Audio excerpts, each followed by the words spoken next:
नमस्कार मित्रांनो, गाव निसर्ग ब्लॉग या यूट्यूब चॅनलमध्ये तुमचं सहर्ष स्वागत आहे.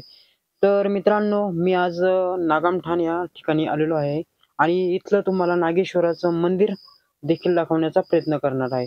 तर मित्रांनो, व्हिडिओ शेवटपर्यंत बघण्याचा प्रयत्न करा.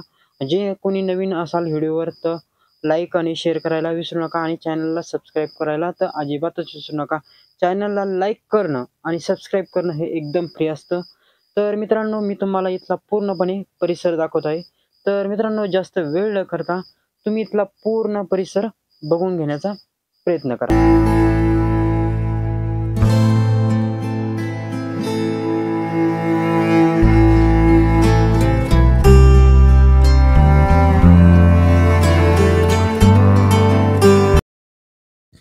तर मित्रांनो, आपण आतमध्ये आलेलो आहे आणि आतमध्ये आल्यानंतर ही शंकराची पिंड आहे आणि हे पिंडीची रोज नित्यनेमाने प पूजा होत असते आणि पूजा अशा प्रकारे झालेली आहे, हे देखील मी तुम्हाला दाखवत आहे.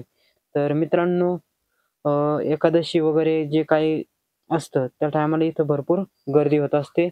तर मागच आता 2 दिवस झाले तेव्हा आषाढी एकादश झाली आणि आषाढी एकादशमध्ये पूर्णपणे इथं गर्दी झाली होती दर्शनासाठी आणि अशा प्रकारे हे मंदिराचा परिसर आहे आणि जे मागच्या बाजूला आहे तेही तुम्हाला मी सांगतो पाठीमागच्या साईडला काय आहे आणि नेमकं मंदिर ते कुठं आहे. तर हे पाठीमागची बाजू आहे आणि या पाठीमागच्या बाजूला अ, गोदावरीची नदी आहे आणि गोदावरीच्या नदीच्या काठावरती हे मंदिर आहे आणि हे मंदिराचा लूक एकदम भारी आहे. तर मित्रांनो, तुम्ही बघून घेऊ शकताय पूर्ण मंदिराचा कळस वगैरे. तर अशा प्रकारे हे मंदिर आहे आणि ज्यांनी कोणी या मंदिराकडं आलेलं नसेल किंवा जे कोणी आलेलं असेल तर नक्की कमेंटमध्ये सांगण्याचा प्रयत्न करा.